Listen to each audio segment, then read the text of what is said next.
Just play it back. Poker game to see. who's in. Okay. Are we filming? Yes. Good to go. Good to go. Good. Okay, welcome. I'd like to welcome you all to the Tuesday, November 26, 2024 start time delayed, but nevertheless, REMSCO meeting. First item on the agenda is the approval of the October 29, 2024 meeting minutes. These were distributed. Any comments, corrections, deletions? Roll call attendance has to be done. I am sorry. Do the roll call first. Michael, your name, please say present. Jason Zimmerman, Present on the agenda next. Chief Grace Gacciola, Here. Bradley Copeman, Here. Andrew Dollar, Allison Burke, William Goffin or Dominic Bettinelli, William here. Daniel Mizels, Here. Robert Bristol or Max Goldfarb, Max here. James Pointer or James Downey, James Downey here. Daryl Gilbord, Present. Joseph Schenker or David Benelli, Michael Rayola, Present. Michael Batch or Mordecai Lax, Martina, Here. Marie Diglio, Here. Nancy Benedetto, Present. Arthur Cooper, Here. Robert Krupe, Here. Megan Kessel, Manfred Fuchs. Here. Benjamin Fay, Here. Michael Coombs, Present. Edith Langson, Present. Brian Levinsky, Present. Dennis Laurie, Warren Barsley,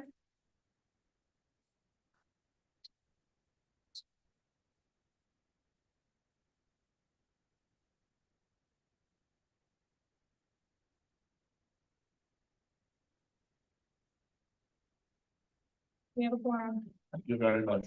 I ask if from now on you make the roll call as number one on the agenda.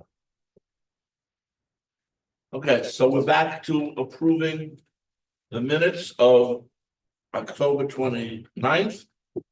Are there any comments? Objections?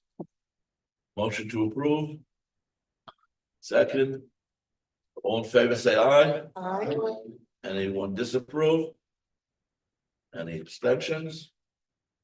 Please note that it was passed unanimously. Okay, the correspondence report.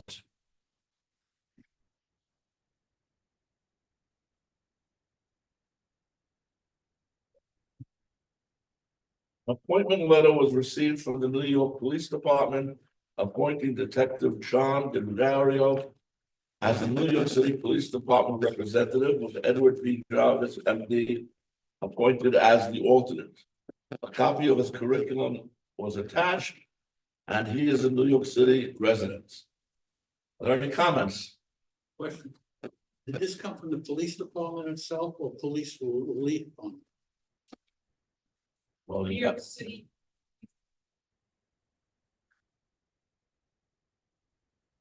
okay, all in favor, say aye. Anyone opposed? Any abstentions? Please mark it as unanimous.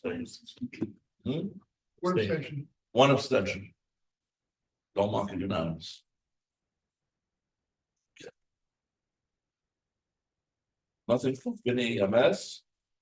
The New York State Department Bureau of Emergency Medical Services and Trauma Systems reported the following. Ramapo Valley Ambulance Corps, Suffolk, New York, is revoked effective 10/1/24 for violations of a whole bunch of numbers here. It's interesting.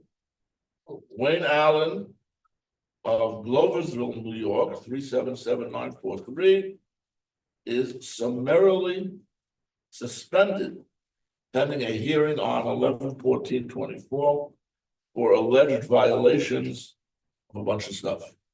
11/14 already happened already, but I don't know what to result. All the enforcement actions can be viewed on their site, and this will also be included in the minutes.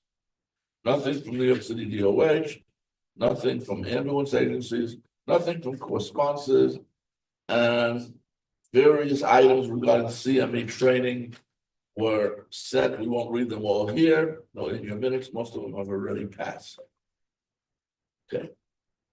So now, let's bring up the issue, a letter we received, REMSCO received a letter we discussed at the ambulance committee.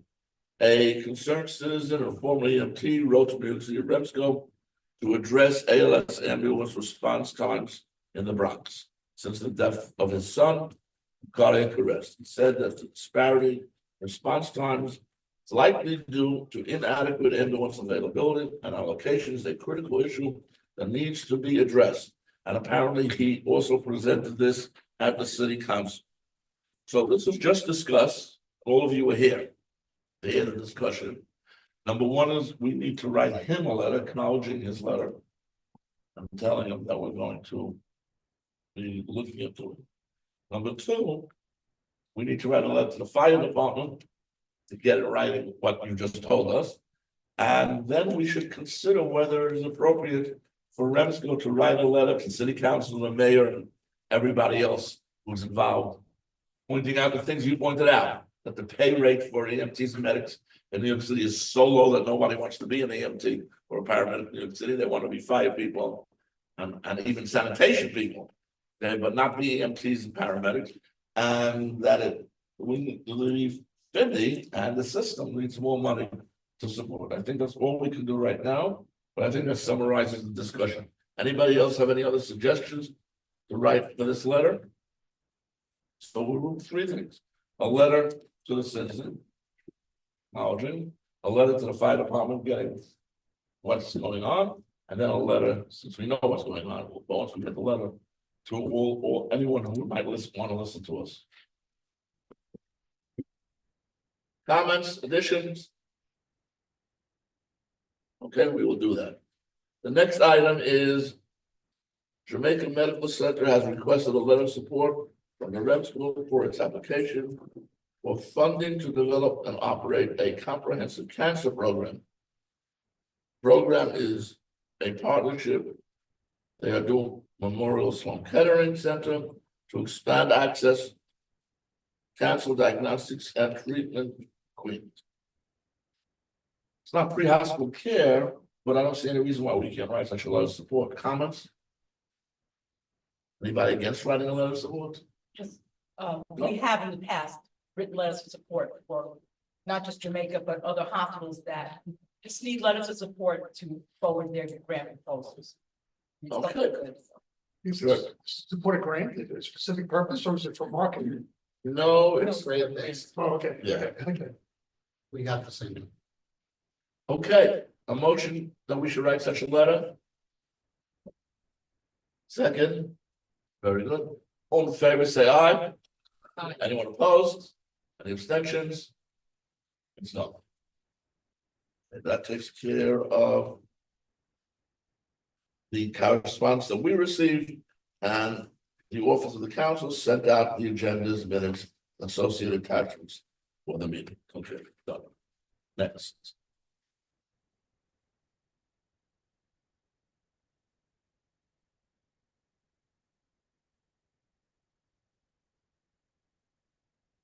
Done. What papers I do, the more we've done.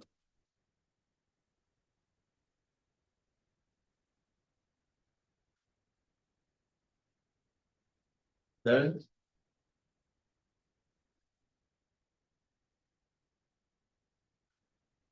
Next thing on the agenda is the staff report, emergency preparedness update. All right, thank you. So we still work on we're still working on grant development for the replacement of the REMSCO radio channel radios. So we are getting some movement on that, and that'll be a significant project for 2025. So as a reminder to all EMS services that we do have naloxone available for distribution. As you can see, we have some here that we're distributing today. So if any EMS services need naloxone, please reach out. We have it available, so at no cost. In addition, we also have the ability to distribute the DOHMH naloxone leave behind kits, and we encourage EMS services to participate in the leave behind program.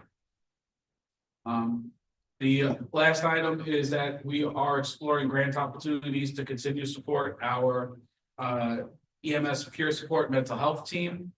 And so that we can provide additional training and support resources for our EMS providers. So that's going to be one of our focuses for the upcoming winter and spring. Thank you very much. Any questions? Okay, thank you for your report. Next item on the agenda, the program agency update. Surprise, surprise, you're on again. There are no updates for program agency. I would just like to note that we are now 5 months into the fiscal year 2025 deliverable period for our program agency and regional council contracts, and we have yet to receive either. So we are preparing the necessary materials to submit for those contracts once they're ready. And we're working with the state to flesh out if there are going to be any updated deliverables. They have indicated that they're, for this fiscal year, they're going to keep the deliverables the same. And they will look at changing them in the upcoming fiscal year, and that will likely be something that will come to either this body, ambulance committee, to develop a tag to look at the regional program agency and regional council deliverables, which would affect both us as well as the fire department, to see if we would like to recommend any changes to them. And that ends the program agency update. Thank you. Any questions?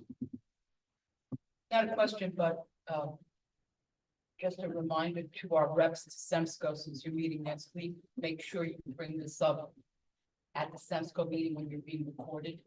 That's been 5 months since, and the contract still isn't here. And nobody across the state has gotten paid. Please put it on my Yeah. to-do list and then we'll email it to me. Thank you. And the contracts are where? Are they sitting where? So according to our friends at the Bureau of EMS, the contracts are currently being reviewed by state budget. So it's out of their office. It's not being held up in their offices according to them. Internet news in the last couple of days advised that on Friday, the governor vetoed a bill that sought to streamline contract renewals and processing for nonprofit organizations. Vetoed it? This was the governor. Of course. Business as usual. Okay, ambulance committee report. Really, you're on. The ambulance committee met immediately prior to regional council. We have no transfer of operating authority applications and no new determination of public need applications. There were actually 3 tag reports. Security ID cards had its preliminary meeting to discuss whether we would continue with the ambulance security stickers and security ID photos for our personnel. Right now, they're recommending that we no longer have a need for individual stickers for ambulance units. That's to be further discussed at the next meeting. There continues to be a need for the photo IDs for EMTs and paramedics. And we'd like the paramedics that are REMAC certified that will also serve as their REMAC card. That's why they don't need to carry 2 different forms of IDs. We are not including CFRs in photo IDs, and we may include MBOs for some of the agencies that still use MBOs to drive their ambulances. And we are into the funding needed for this project. The volunteer ambulance assistance tag has received no new information from the Department of Health regarding suspended or in limbo agencies such as Corona, Bensonhurst, and Whitestone. Well, yeah, and Frog's Neck, they had a TOA. They're also expired They're also expired. and the TOA, so Yeah, well, one has to go before the other. Frog's Neck, as you remember, was transferred to Ridgewood or Gotham EMS. And State Department of Health has sent us to legal because they don't know how we could do this when the certificate is expired, even though we have done that in the past. But these are questions that we're going to be sending up with our reps to REMSCO to ask at Systems Committee and at the full council. And the R&R, the Recruitment and Retention Committee, led by Mr. Combs. We have the website up for the health insurance. It is available now to any EMS provider or member of an agency here in the city or statewide. And we're told by James Downey that NYC is going to have a webinar introducing its members to the availability of this insurance. And I don't know what else you're going to discuss, but that's part of it. So we're really happy that at this point it's going statewide. That's the end of my report. Any questions for the ambulance committee? Thank you very much. Now we move on to training and education committee report. Who's going to do that report? So the only update is that the data analysis that they're working on, they will be forwarding to protocol and Q&A for webcasting. Thank you. We'll now move to the REMAC report. Who's giving that? Dr. Krupi, were you at the REMAC? I was in for the reading, I read it.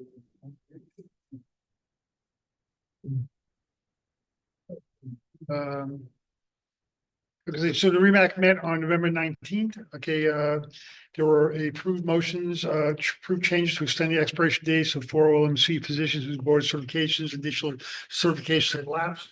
The executive committee will review attendance records and enforce the attendance requirements, okay, in the REMAC bylaws, something we really have talked about in the past, so I think it's quite important. We need active members, not absent members. The REMAC committee established a tag to address concerns regarding the renewal process for online medical control certificates and to create a formal proposal outlining the renewal criteria, which will be presented at the next REMAC meeting. The certification credentials committee is incorporating the New York City REMAC protocol updates into the New York City REMAC exam. The QA committee is expanding the use of First Watch data analysis tool and exploring new data analysis tools with the New York State Department of Health.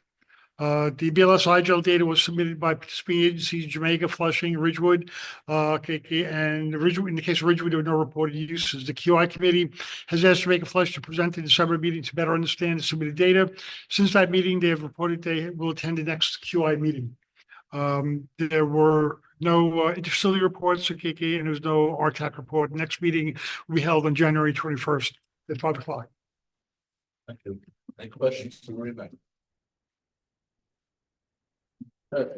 You did give part of the quality improvement report, but show us November. Yes, so the Quality Improvement Committee last met on November 8th. We were seeking to fill 2 vacancies, 1 physician and 1 paramedic. We actually have since filled those vacancies. Yeah, I know we had Brian Levinsky, right? Thank you, Brian, for filling the paramedic seat. And Matthew Harris agreed to fill the physician seat. We don't have any regional restriction cases that we're working on right now. A letter is going to be sent out to First Watch, to all First Watch participants and users within the region, just to kind of remind them that the platform's up and running. We put together a 5-minute instructional video, and all that will be going out likely this week, actually. So it's just to remind providers that that this service is available, how they can access it, and pretty soon we'll be rolling out monthly spotlights on the different measures that are available on First Watch and what they could mean for agencies in terms of quality improvement. The State Department of Health, we're still waiting for the release of biospatial from New York State Department of Health Bureau of AMS. That's like a new research and reporting tool. So it's much more powerful than the normal tool that's available on the state image trend system. The committee revisited the airway quality project. as well as pain management, looking at different ways that those projects could be of utility to the region. BLS IGEL data was submitted by participating agencies to the committee.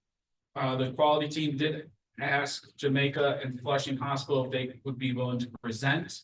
We have yet to receive response back, and then we're also asking them for additional data.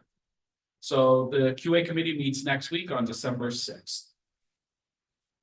I'm gonna drive. While we are driving, not speeding down from all.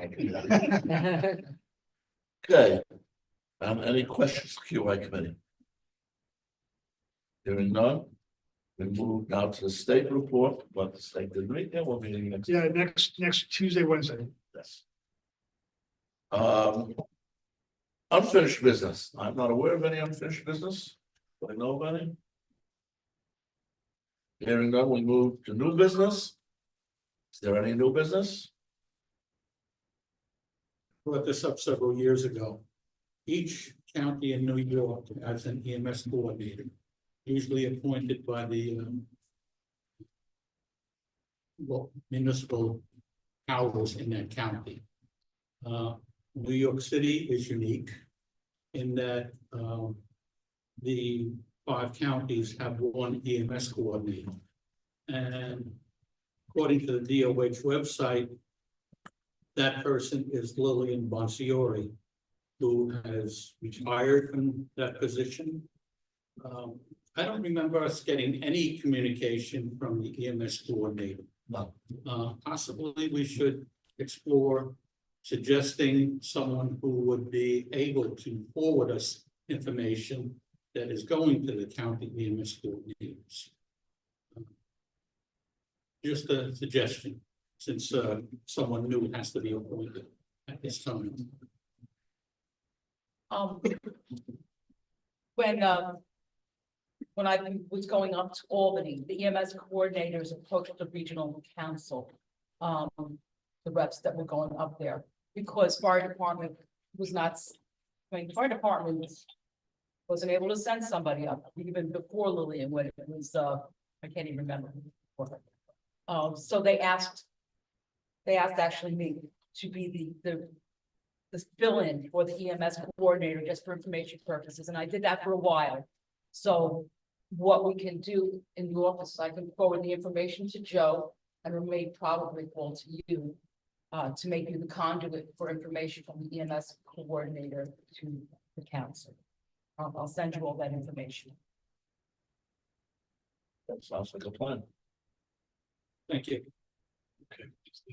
And I had one thing, it's not new information, I wanted to ask Chief Cacciola, if you can repeat what you said at ambulance committee regarding the FDNY innovation at the emergency departments of putting an EMT there for patients to help speed up turnover, and also alternate destinations. I think it's good for us to get it on the record. Sure.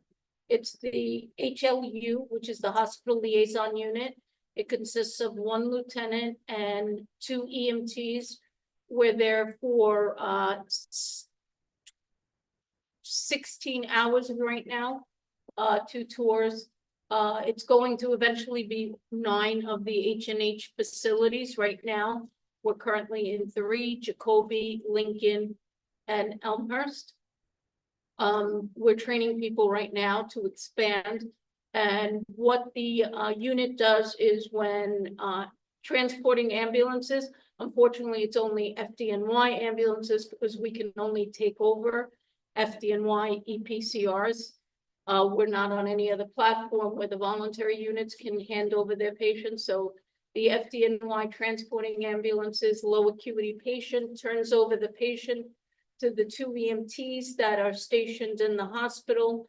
The only thing those crews have to do is monitor the patient and obtain the nurse's signature to close out the assignment, and the transporting unit turns around and goes right back into service, not having to wait for triage or a nurse's signature. That's Are those full, brilliant, yeah. those full duty or like? No, they have to be full duty. They have to be full duty. So they come offline Yeah, to the project. yeah, we've taken them offline to to do this. Again, we need to get ambulances back in service as soon as possible. So, we're training EMTs to do that. The other initiative. The other initiative is, similar to the ET3 model. CMS actually dropped the ET3 model. Dr. Prezant, along with several of the voluntary hospital leadership, thought that we could really progress, and it would be really useful to keep some of the ET3 formats. So in addition to treat and place, we are going to be doing alternate destination. We just recently distributed the alternate destination MOUs to the voluntary partners for their legal departments to view. Once signed, we will identify alternate destinations that are going to participate, and we would be able to transport those patients to urgent centers, clinics, diagnostic centers, whoever signs into the MOU. So we're looking forward to that. Thank you. Yeah, and we do have another initiative which we have implemented. The wait time on scene of DOAs was getting ridiculous, anywhere from 5 to 8 hours waiting for NYPD. So Chief Fields created this whole initiative where we are now turning over patients back to the family, just as long as it's not a crime scene or a minor. There's actually a whole list of, and I'll send those to you. So we turn the patient back over to the family. We actually have a little condolence card. We leave. We provide them with callback information if they need anything. And once the crew secures their paperwork, they can now turn around and leave. They contact FDOC. FDOC then makes notifications to NYPD and the OCME that a patient was pronounced. They're on scene with an adult, and at their leisure, they can go, but we're no longer sitting there for 4 to 5 hours. Some of the wait times in the Bronx were 8 hours. So. Can the funeral director pick up the body at that point? That's up to PD. I mean, realistically, we were never in charge of that patient. It was a courtesy that we stayed and did the handover. New York State, when we presented this to New York State said there were no laws that regulated or dictated that we needed to stay with that body. NYPD is actually the owner of that body until a funeral director or a doctor or whoever signs off on it. So we're leaving them there now. But NYPD still needs to do their report. They need to get on scene, and OCME gets notified for the movement. So we have a lot of initiatives in place. We thank the voluntary partners for supporting it and assisting us, because without them, we couldn't get all this done.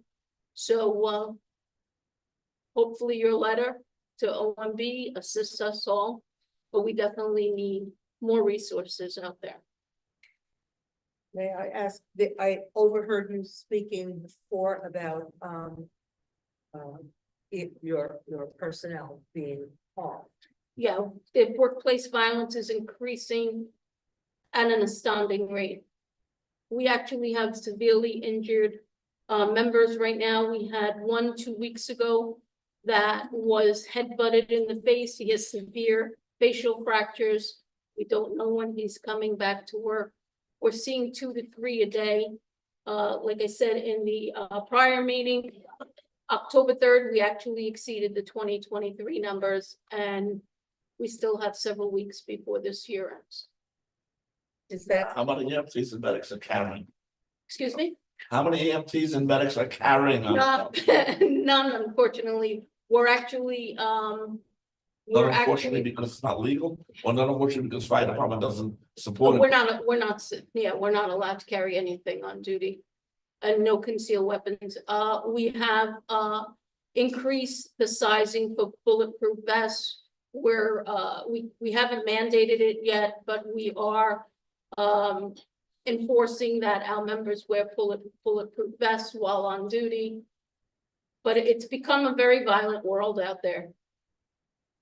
Is that happening elsewhere as well? I was very yes, statistics is 5 assaults. No, and voluntary, yeah. Oh, yeah, it's happening, I just don't see why it is, even Staten Island, it's great. Well, Staten Island had your EMT get shot in the back of the ambulance. It's, the numbers have gone up 5% last 2 years. Yeah, we've become the punching bags, I think, of the city. You know, we're not police officers, we're not carrying a nightstick, we're not carrying a gun. So we're no threat to these people. Firefighters come off a fire truck, there's 5 people on that, as opposed to our 2 EMTs, and they're usually carrying equipment.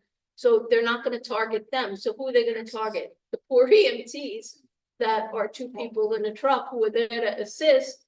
And unfortunately, in the back of that ambulance, a lot of bad things happen. The one thing that's changed over the years, the last couple of years, keep on. Cops used to go to 5480 just to show up, No pass more. by, they don't do They that. don't do it. So. Percentage of jobs we do with police on scene, it's probably in single digits now. When at one time they show up to 90% of the jobs, now they show up maybe to 5%. So it's a big change, and that was a big deterrent for me. That's what it is. Yeah. Mental illness is another big contributing factor. The amount of mental illness that we're seeing out there and the turnaround where, and we saw it this week with 3 civilians that got stabbed. This was a career criminal. We're just letting these people with mental illness right back out in the street. And this is what's occurring. In fact, we have an initiative with City Hall and Department of Homeless Services where we now assist with mental health law 941, 958, the voluntary septic supply reports to me every week where we're actually participating in the removal of mental health patients that the clinician on scene deems to be unsafe to themselves and to the general public. So we're removing them, and those are involuntary removals, which we're also participating in. Do your EMTs get extra training for that? When we instituted the Be Heard pilot, we're still doing Be Heard. But the whole service was trained in additional workplace violence and de-escalating incidents. We are now looking into, we're in collaboration with NYPD with additional training on self-defense. Yeah. Nothing has been solidified yet, but we are looking into that additional training. Pretty scary. Else? Yeah, I did have a quick comment. You had mentioned something in the previous meeting about educating the communities about when to call 911, when not to. One thing I've seen success in is partnering with insurance companies who, if you know, a patient has a need for a refill prescription, sometimes they'll call 911 to go to the hospital and get a refill prescription. Things like that, like partnering with the insurance companies, they'll probably pay quite a bit to have training done with their members, and making sure they have like phone numbers and stuff like that. It's something that might. Unfortunately, we're a municipality, so we can't partner with private insurance companies without creating a conflict of interest. So we're putting PSAs out there, and the telemedicine calls that come in, if it is a prescription issue, the telehealth doctor that we connect them with will take care of that for us. Okay, cool. Just ask a question, Grace, if you come out with PSAs, do you put them on the fire department's website? Can we link them to REMSCO website? Sure. Sure, we're just waiting for them to get approved. Unfortunately, our administration just changed over. Yeah. So as soon as we get, we're not as bad as NYPD. As soon as, take that off the top. As we get them approved.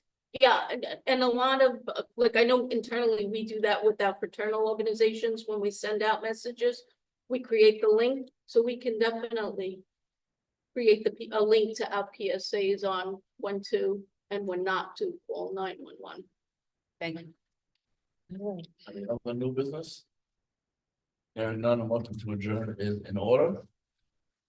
Happy holiday to everyone. Happy Thanksgiving. Thanksgiving. See you shortly. All right.